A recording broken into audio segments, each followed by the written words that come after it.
Bien chicos, vamos a empezar la clase de hoy.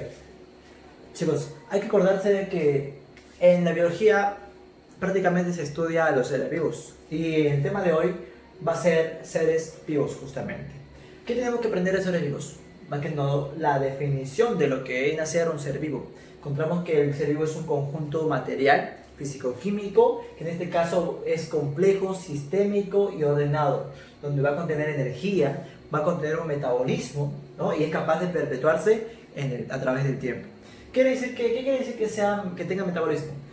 Que el metabolismo es en este caso, un conjunto de procesos que puede llamarse como anabolismo y catabolismo, donde el catabolismo es donde se sintetizan las moléculas y se gasta energía, se consume energía, y en cambio el catabolismo es cuando se degradan las moléculas, se rompen las moléculas, se degradan en moléculas más pequeñas y se libera energía. Eso viene a ser el metabolismo. Características principales de los seres vivos: tenemos el movimiento, tenemos el crecimiento, la reproducción y la homeostasis. Luego veremos otras características importantes de los seres vivos. Ahora, hablando de una característica importante del movimiento, hay que comprender que el movimiento y el desplazamiento son cosas muy diferentes.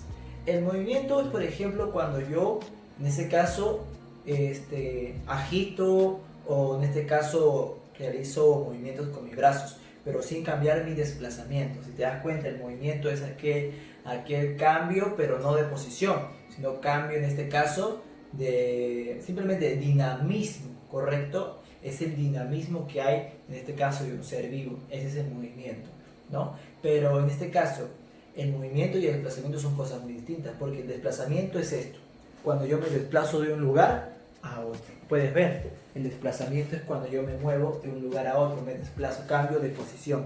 En cambio el movimiento no. El movimiento es cuando, por ejemplo, yo permanezco en una sola posición y ahí me muevo para donde yo quiera, ¿no? Puedo mover mis extremidades, ¿no? Puedo alejarme, puedo moverme. Sí, es cierto, me puedo mover, pero sin cambiar mi posición. Ese es un movimiento, ¿no? Pero el desplazamiento es muy diferente. Esa es una característica muy importante acerca del movimiento. El movimiento es una característica muy importante. Además de eso, es la más evidente. Es la característica más evidente, ¿correcto?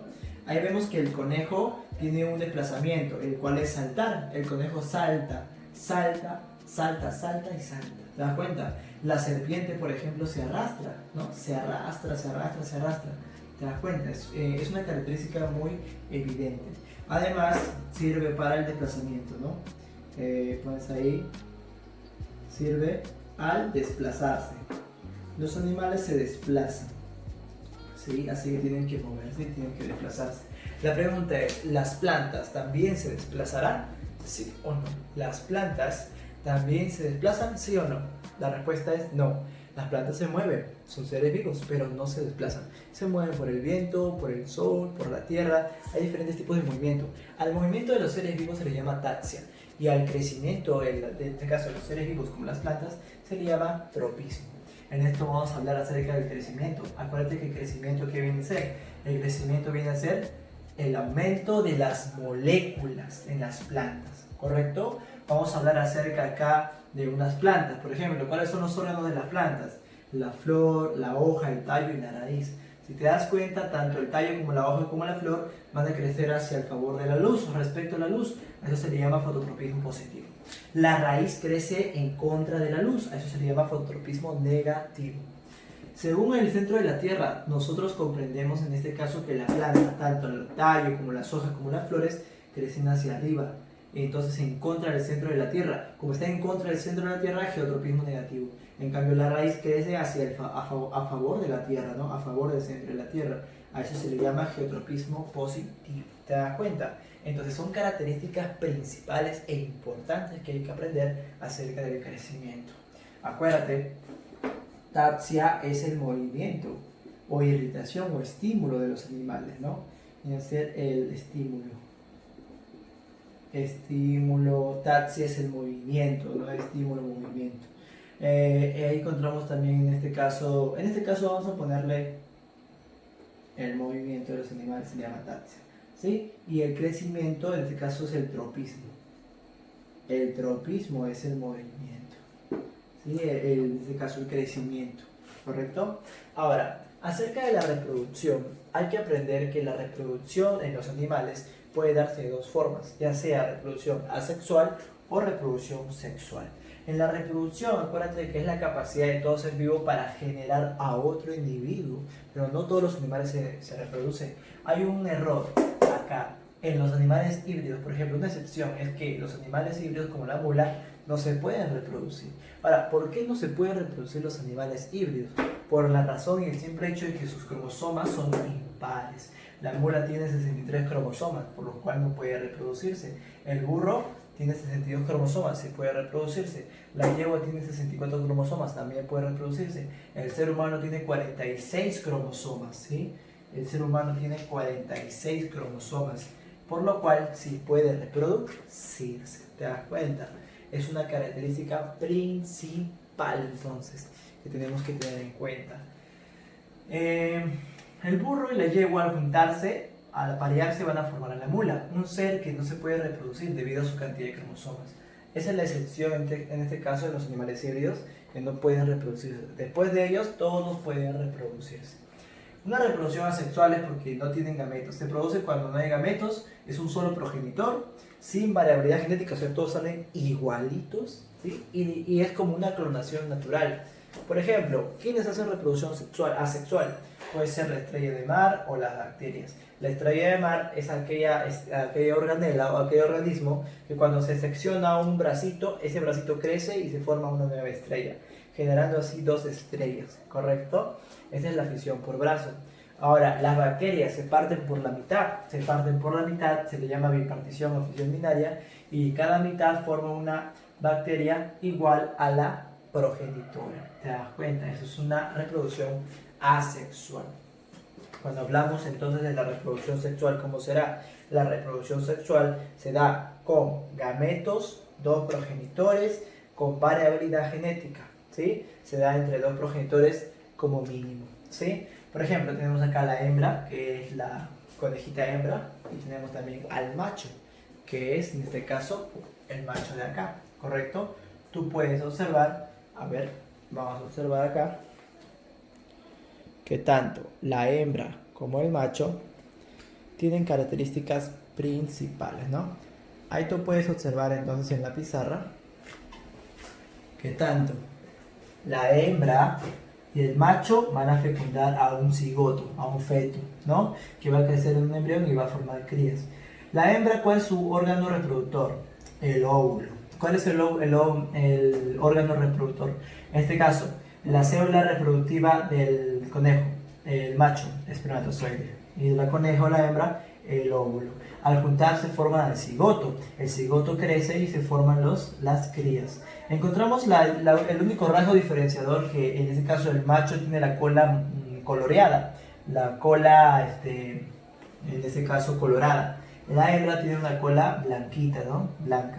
Acá tenemos a la primera cría que nació como el padre, como el macho, a la segunda cría que nació con la cola como el padre y la madre, y a la tercera cría que nació como la madre. Entonces hay variabilidad, son diferentes las crías. Es por eso que se dice que la reproducción sexual tiene variabilidad genética, ¿correcto? Muy bien. Ahora hablaremos de una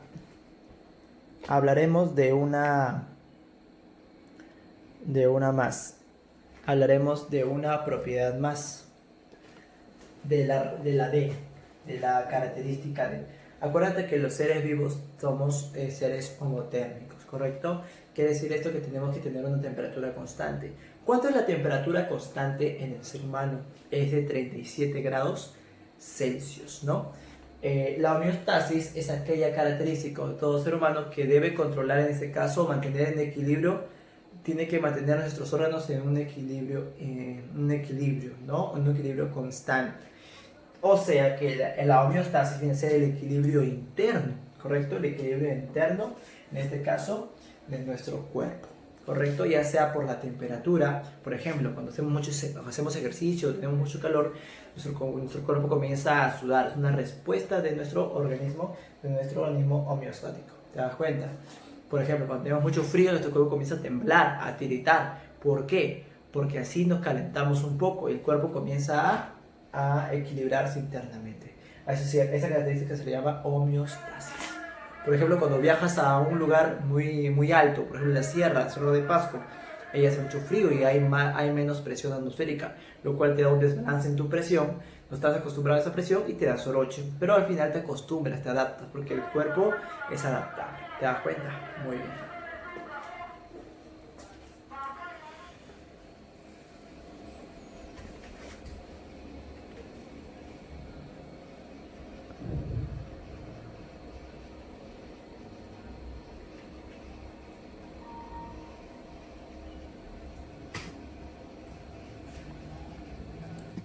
Bien, comenzaremos entonces con la clase del día de hoy.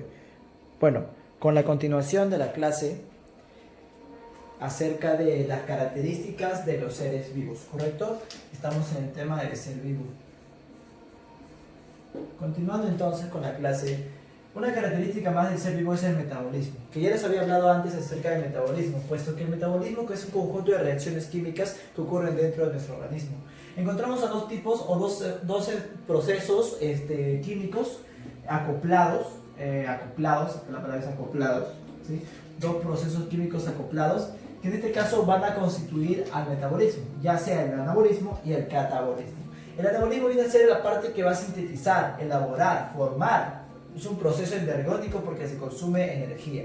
Va a sintetizar moléculas. Ejemplo clásico de procesos anabólicos viene a ser la fotosíntesis, la síntesis de proteína o la metapoiesis, la hematopoiesis, donde ocurre en la médula ósea roja donde se forma la sangre. También viene a ser en este caso un proceso anabólico. Ahora, hablando del catabolismo, es el cual se encarga de degradar, desintegrar, eliminar partículas o moléculas, proceso exergónico porque se va a liberar de energía. Ejemplos de catabolismo pueden ser, por ejemplo, la glucogenólisis, la digestión celular, la respiración celular y la autólisis, que lo realizan en diferentes partes de nuestras células. La irritabilidad y la coordinación. La irritabilidad tiene que ver bastante con la respuesta a un estímulo de parte del ser vivo. Ejemplo también puede ser en la coordinación, una parte de nuestro cuerpo que va a coordinar los pasos que damos viene a ser el cerebelo. ¿Sí? El cerebelo viene a ser una parte muy pequeña que está dentro del cerebro. En el cerebro encontramos el cerebelo más o menos por esta zona del cerebro, ¿no? El cerebelo se encarga de coordinación, en todo caso, la coordinación y el equilibrio de los pasos que damos nosotros, ¿sí? O al momento de agarrar un objeto también, tiene que participar bastante el cerebelo. Es una parte que se encarga de eso, ¿no? De medir las distancias que hay. La adaptación es una respuesta del organismo a los cambios ambientales que pueden existir en este caso en el ambiente, ¿no? Por ejemplo, cuando te vas a la sierra o a la selva, el cambio de clima te puede chocar. Es gracias a la adaptación en la cual podemos sobrevivir a esos tipos de climas.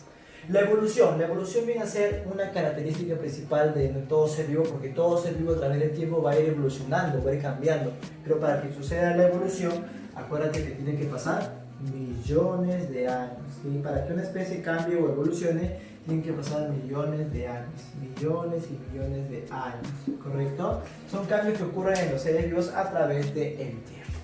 Muy bien, la organización específica y compleja. ¿Qué viene a ser acerca de la organización específica y compleja? Viene a ser prácticamente etapas, niveles en las cuales tenemos que ver en este caso, cómo es que se va formando a un ser vivo, qué partes constituye a un ser, de dónde forma, de dónde nace, qué partes de la materia forman a un ser vivo. ¿Hay niveles acaso de seres vivos? Claro que sí. Y vamos en este caso a conocer todos los niveles. Para empezar vamos a ver el nivel químico. ¿Correcto? El nivel químico, son tres niveles: nivel químico, nivel biológico y nivel ecológico. Vamos a ir de menor nivel hasta el mayor nivel. El menor nivel conocido por el hombre viene a ser el nivel químico, en el cual encontramos al nivel subatómico, en el cual vamos a encontrar partículas subatómicas tanto en el núcleo como en la zona nuclear de todo átomo. Hay que saber que en el nivel subatómico están las partículas subatómicas como el protón, el neutrón, los electrones. Cuando estos forman un átomo, los átomos se encuentran en el nivel atómico. Acuérdate, en el nivel atómico encontramos muchos elementos químicos. Según la tabla periódica, 118 elementos químicos. Encontramos acá al hidrógeno, al carbono, al oxígeno, al nitrógeno, al fósforo, al azufre, al cloro, al magnesio y al sodio, y así etcétera. Nivel molecular va a ser cuando se van a juntar estos átomos para formar moléculas. Encontramos, por ejemplo, la molécula de H2O, la molécula de agua, la molécula de dióxido de carbono, la glucosa, la cera, la grasa, los lípidos, los aminoácidos, las vitaminas, etc. Son moléculas, nivel molecular. Cuando las moléculas se juntan para formar moléculas más grandes, encontramos al nivel macromolecular. Aquí podemos encontrar al glucógeno, que es un tipo de polisacárido. Encontramos acá también, aparte del glucógeno, encontramos a las proteínas, que son muy importantes, como el ribosoma. El ribosoma es un tipo de proteína. Aminoácidos, encontramos ácidos nucleicos como el ADN, glucolípidos, glucoproteínas y los fosfolípidos. Los aminoácidos son la letra AA. AA significa aminoácidos y se encuentran en nivel molecular. Cuando se juntan muchos aminoácidos forman a las proteínas. Cuando se juntan muchos ácidos nucleicos forman a los cuando se juntan muchos ácidos nucleicos forman al ADN. Bueno, el ADN es un ácido nucleico. Cuando se juntan, mejor dicho, muchos nucleótidos forman al ADN, o sea, los ácidos nucleicos, que pueden ser dos: ácido desoxirribonucleico y ácido ribonucleico, ¿no? ADN y ARN. Muy bien. Glucolípidos, glucoproteínas, GL, glucolípidos, GP, glucoproteínas, ¿no? Polisacáridos como el almidón y los fosfolípidos también son de macromoléculas. Cuando juntamos muchas macromoléculas encontramos al nivel supramolecular o asociaciones supramoleculares. Aquí encontramos organismos más independientes, ¿no? Más autónomos. Por ejemplo, los cromosomas, los nucleolos, el virus como el COVID-19, ¿no? El SIDA, el VIH, la membrana celular y la cromatina, etc. Entonces, el nivel supramolecular se caracteriza por presentar en este caso órganos individuales o semiautónomos, por ejemplo el cloroplasto. Organelas de la célula, donde vamos a encontrar a nivel organular, encontramos al peroxisoma, lisosoma, cloroplasto, gliosisoma, mitocondria, etc. Tanto el cloroplasto como la mitocondria son organelas que son características como en este caso el nivel supramolecular o un poco más que el nivel supramolecular. Por eso es que se le considera organelas. ¿Por qué? Por su semi-autonomía, ¿no?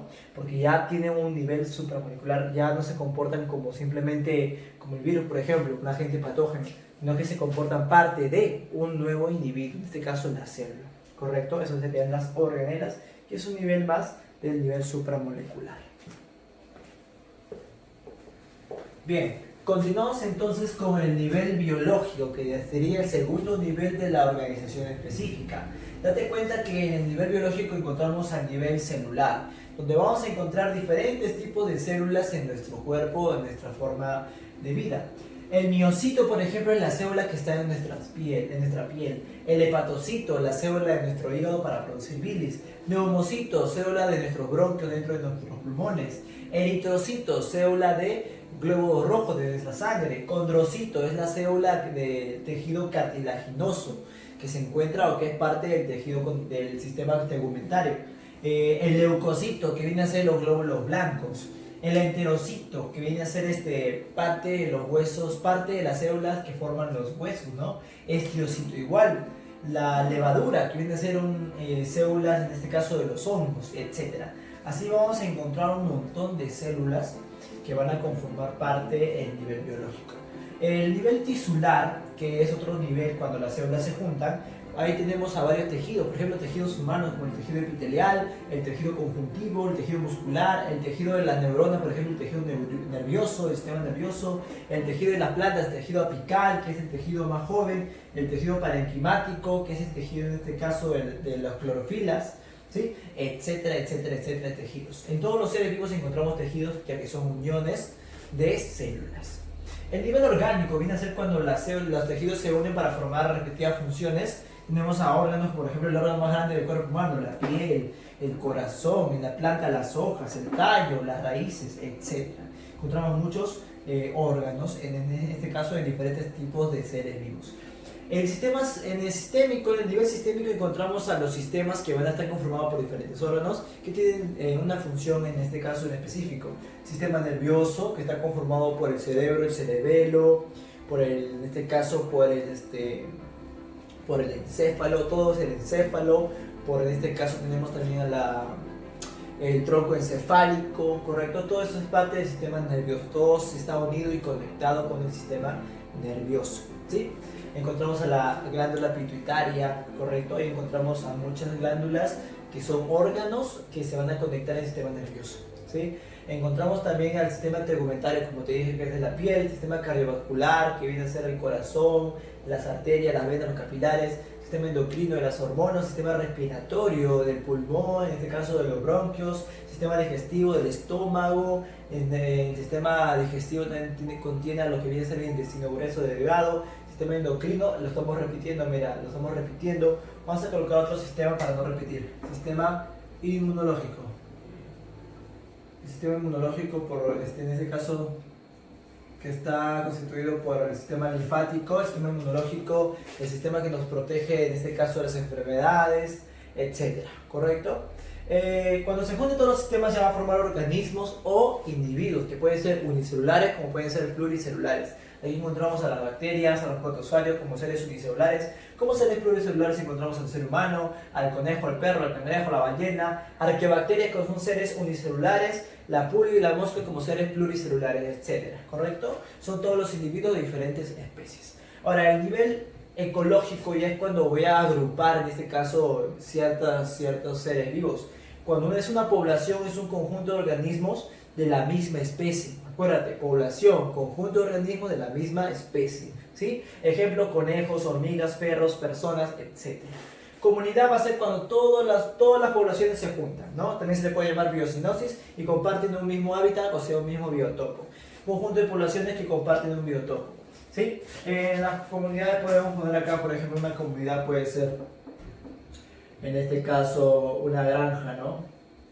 En una granja encontramos pollos, encontramos en este caso la tierra, el granizo, el maíz que crece, encontramos en este caso zancudos, moscas, gusanos, lombrices, todo eso es la granja, una comunidad, ¿te das cuenta? Otro tipo de comunidad, ¿cuál puede ser? Por ejemplo, conjunto puede ser, a ver, por ejemplo, en una isla, ¿no? En una isla tenemos ahí tierra, tenemos a los patos que nadan por las islas, a los peces, en la isla tenemos ahí, no sé, animales como, en este caso puedo tener también hongos, animales como yo que sé, puede ser por ejemplo hormigas, ¿no? Diferentes tipos de animales que puede haber en una isla, en un bosque, etc. Ahí tenemos a las comunidades, ¿sí? Por ejemplo, puede ser bueno, en sí, las comunidades son un conjunto de poblaciones, ¿no? No estaremos confundiéndolo mejor, ¿sí? Vamos a estar confundiéndolo porque estamos conjuntando con el biotopo. Hay que decir que simplemente las comunidades son un conjunto de poblaciones, ¿no? De diferentes poblaciones. Puedo poner entonces acá conejos y perros, ¿no? Esta es una comunidad, porque estoy juntando poblaciones, ¿no? Puedo poner otro, por ejemplo, puede ser aves y ovejas, ¿no? Las aves y las ovejas, en este caso estoy juntando una comunidad, pues estoy uniendo diferentes poblaciones, ¿te das cuenta? Eso es una comunidad, pero que comparte un mismo biotopo, ¿no? Terrestres, conejos y perros, aves y ovejas también, en este caso el mismo sistema ecológico. Ahora, los ecosistemas ya vienen siendo un conjunto de comunidades cuando se juntan todos, ¿no? Con su biotopo, es comunidad más biotopo te da el ecosistema, ¿sí? Aquí encontramos, por ejemplo, en donde interactúan la laguna, con patos y peces, como te dije, una isla, ¿no? Una laguna con patos y peces ya sería como un ecosistema en vez de una comunidad, porque ya comparte todo el biotopo, ¿sí? Puede ser, por ejemplo, bosques con búhos y lobos, es también otro tipo de ecosistema, desiertos con cabellos y alacranes, ¿no? O con tunas, ahí tenemos otro tipo de ecosistema, ¿correcto? Ecosfera, el ecosfera viene a ser ya un conjunto de ecosistemas, esa es la ecosfera. Si el ecosistema era un conjunto de comunidades con su biotopo, el ecosfera es un conjunto de ecosistemas. Aquí ya podemos hablar de un país, un continente, etc.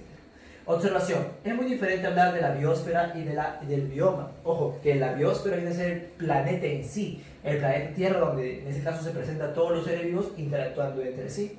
Y el bioma está constituido por el conjunto de ecosistemas. El conjunto de ecosistemas se le llama bioma, por el cual en este caso comparten siempre la misma flora, la fauna y el clima en común. ¿Correcto? Eso viene a ser un bioma. Muy bien, chicos. Con esto estaremos concluyendo la teoría del tema de seres vivos y lo pueden copiar en todo caso. Nos vemos.